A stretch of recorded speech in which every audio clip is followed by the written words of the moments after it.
All right, everybody, I'm out here in the garage. Well, I'll tell you what, it's been a minute since I've been out here to get a video, but got some clear on the 66 Mustang body yesterday. I'll tell you what, normally I spray the Tamiya acrylic paints, but when I found that blue, they didn't have it in the acrylic, but this was in the rattle can. So this was shot with a rattle can, which I probably shouldn't have done, but man, I tell you what, I had to wet sand that paint. I went over it twice, 4, 6, 8, and 12,000, and then shot the clear yesterday.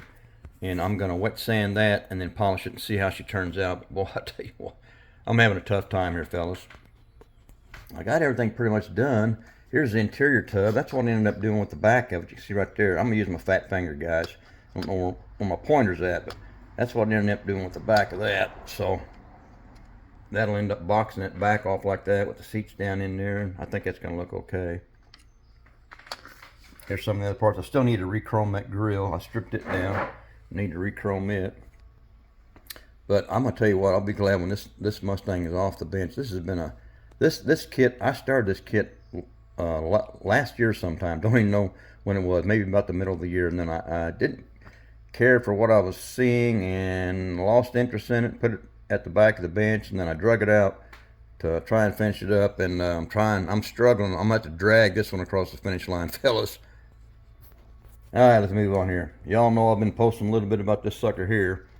This is that 36 Ford Coupe, and if y'all know, that top section is separate from the body, and you have to glue it on there, and it is a very poor fit and leaves huge gaps all the way around. So I made up some sprue goo, whatever you want to call it. I put plastic down inside that glue, and then made it into a thick paste, and I spread that on there and tried sanding it down, and I couldn't get it sanded back down to my liking. I've refilled that 3 times, and I just ended up digging a trench. I just kind of gave up on it. So I thought maybe I don't know, an old bootlegger moonshine runner or something. That's the stock wheels and hubcaps out of the kit, and I found these old white wall tires in the stash, so I thought maybe I would put those on there and paint it up as an old moonshine runner, I guess. I've got some jugs. I think one of these kits, let's go over here, look.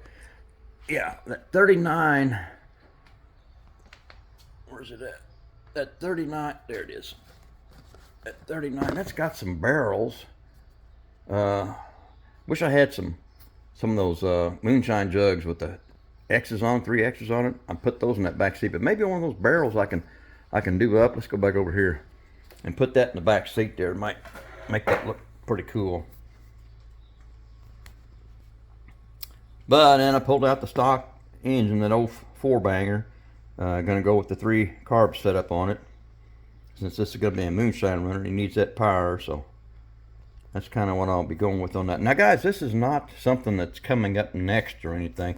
I just drug this out because I knew there was an issue with that top, and I wanted to try and get that fitted in there just right. And so that's the only thing I've really been working on.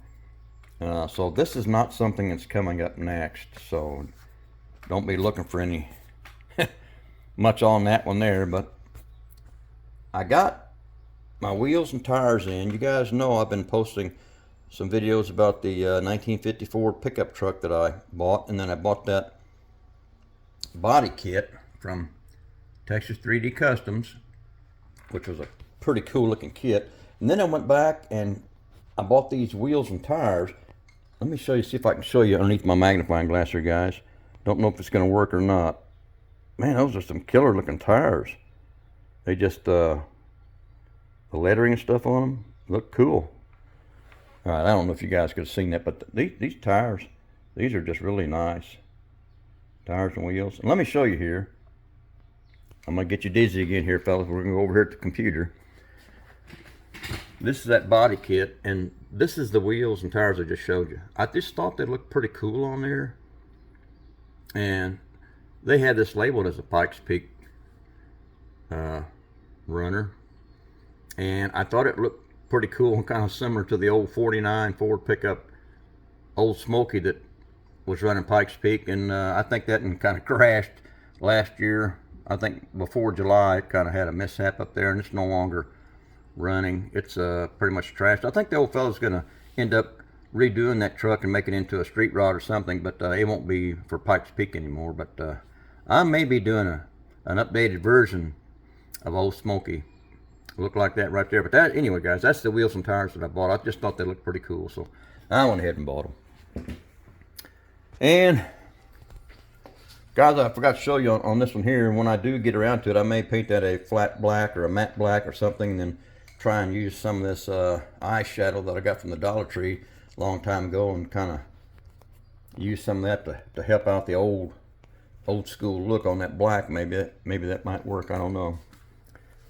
Because I think, you guys, after I get done with this Mustang, this is really going to be the next up on the bench. I need to finish this. This is that 37 Ford pickup monster truck I've been working on. You guys remember that one? That's that little old 302 is going in there. And I got a light bar, and then I got some bracing that's going to go from the light bar back to the bottom of the bed there. So, well, guys, that's about all I got here. I just want to show you what's been going on, because it's been a minute since I've been out here to get a video going. All right, I think I'm done.